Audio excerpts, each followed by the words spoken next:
Bom dia a todos, meu nome é Juan Almeida, eu sou aluno do curso de Gestão Empresarial do Polo Taubaté, da FATEC, e este é o meu trabalho de conclusão de curso com o tema Como a inclusão e a diversidade podem impactar no desenvolvimento das organizações.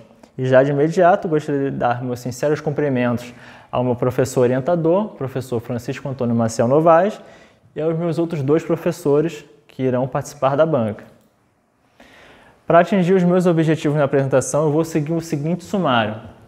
Uma introdução, fazendo uma rápida abordagem sobre o tema geral. Objetivo, definir inclusão e diversidade. E mostrar alguns resultados referentes aos negros no mercado de trabalho, as mulheres e a dupla jornada, e também o papel do emprego para as pessoas com deficiência. Após isso, fazer uma breve consideração final e também apresentar as referências. É inegável que muito foi feito na última década, principalmente, políticas de inclusão dentro das empresas. Porém, também é inegável que nós estamos muito aquém do ideal com relação a essas políticas de inclusão. E nós iremos ver mais à frente isso. As grandes empresas, elas já entenderam que a diversidade ela é boa para o negócio. No seguinte, por que eu posso afirmar isso?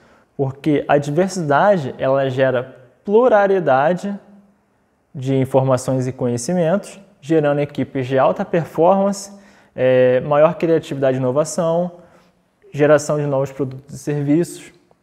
E também ela melhora a reputação e a imagem das empresas. Hoje os clientes eles têm interesse e pesquisam para saber quais empresas elas possuem responsabilidade, tanto na área social quanto na área meio ambiente, entre outros. Então, elas darão prioridade de compra de produtos e serviços para as empresas que ela possuem responsabilidade social. E isso gera uma vantagem competitiva aos concorrentes que não possuem.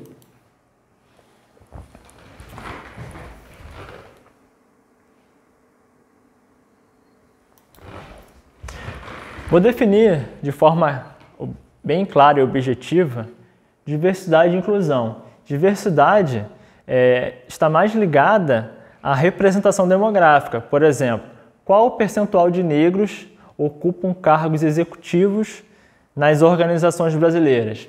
Já a inclusão ela está mais ligada a dar chances iguais para o ingresso no mercado de trabalho, para a qualificação profissional, para promoção dentro da empresa, independente, sem distinguir por raça, gênero, idade, entre outros.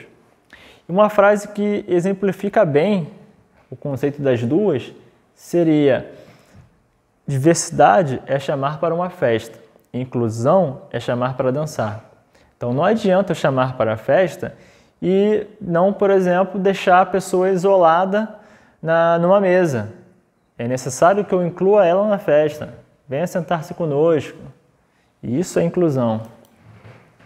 Aqui nós vamos avaliar um pouco a situação dos negros no mercado de trabalho.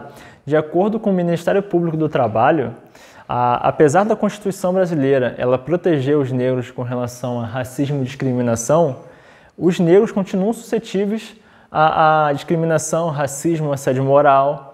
E apesar dos negros serem 55% da população e também serem hoje maioria na educação superior, nas faculdades, mostrando que eles possuem qualificação profissional, hoje eles têm dificuldade de conseguir promoção e também equidade salarial. Em 2015, um estudo feito mostrou que um negro recebia 60% do que um branco ganhava.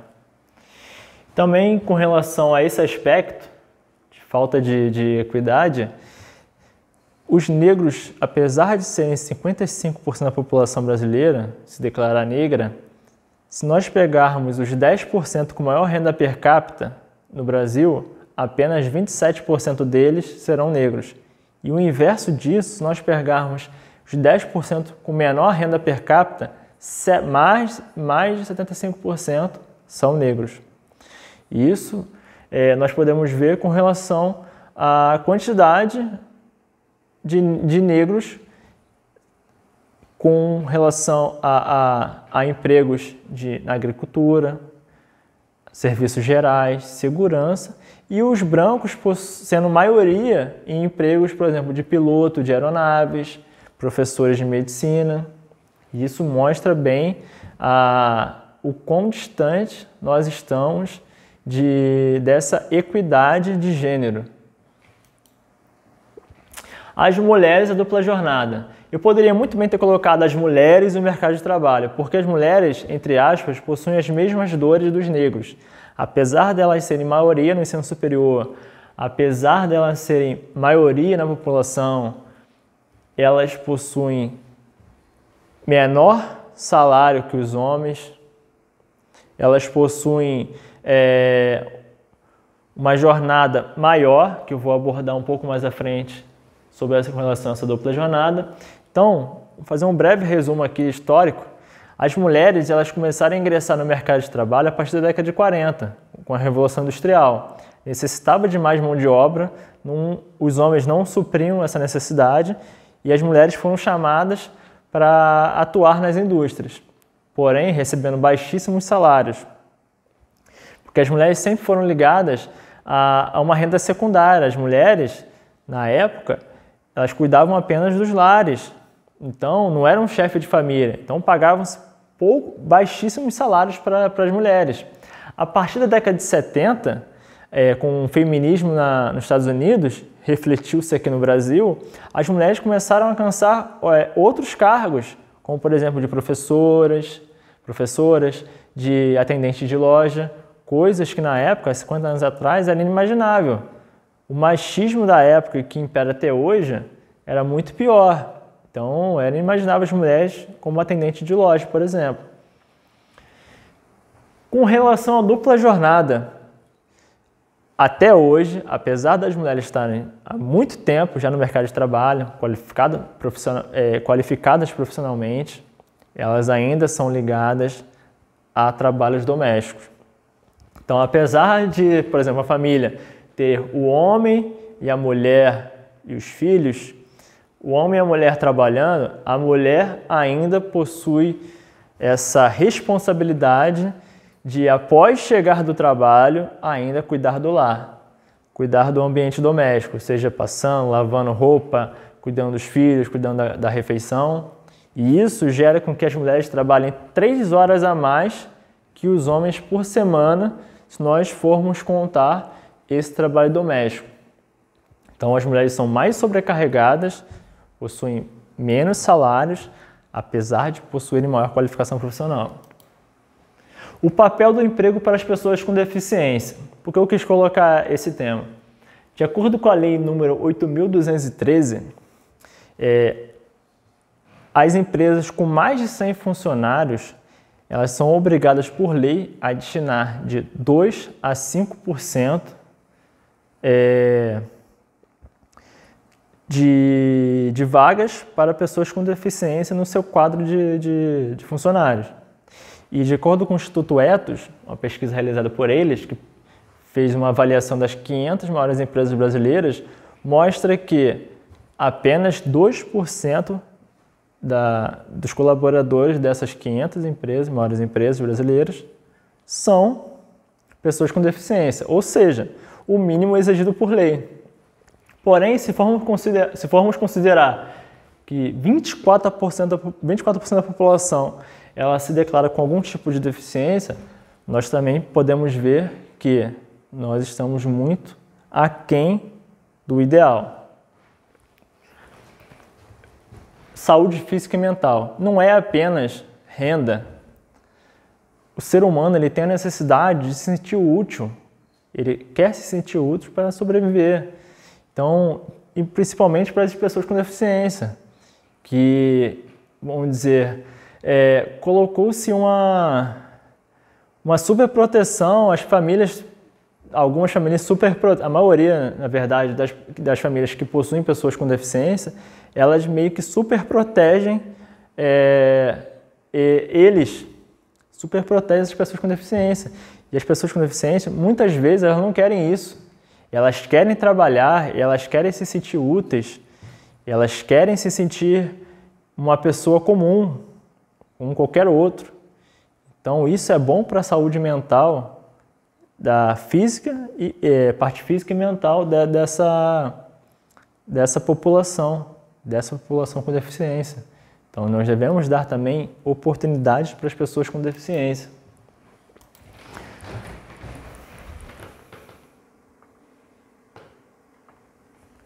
Aqui eu vou fazer uma consideração final, um breve resumo, uma conclusão. Então, nós vimos que falta muito para atingirmos a igualdade tanto de gênero, raça, idade, pessoas com deficiência. Existe necessidade de nós desenvolvermos ainda mais essa inclusão e essa diversidade nas empresas brasileiras. Porque nós estamos perdendo talentos. Quantos e quantas pessoas, por falta de oportunidade nas empresas, elas não ingressaram e são pessoas com altíssimo talento, que poderiam somar na equipe. E isso faz com que as empresas, com a inclusão e diversidade realmente sendo feita da forma correta, as empresas são mais lucrativas e mais competitivas porque elas geram mais criatividade e inovação, funcionários muito mais engajados e aquele senso de pertencimento. Por quê? O funcionário, ele sente que faz parte da empresa quando ele olha e aquilo ali eu participei, aquela criação ali eu dei minha opinião. Então gera mais senso de pertencimento, funcionários mais engajados, colaborativos. Eles veem alguma coisa errada, eles têm eles possuem aquela sensação de voz, não, eu vou falar que isso aqui está errado e vou apontar a solução. Acho que deveria ser assim, ser feito desse jeito. Então eles geram funcionários mais colaborativos. E com relação também, vou apresentar aqui as referências que foram utilizadas para esse trabalho de conclusão de curso. Foram essas. Devido ao tempo não vou citar cada uma delas, mas está tanto no trabalho escrito quanto na apresentação de slide.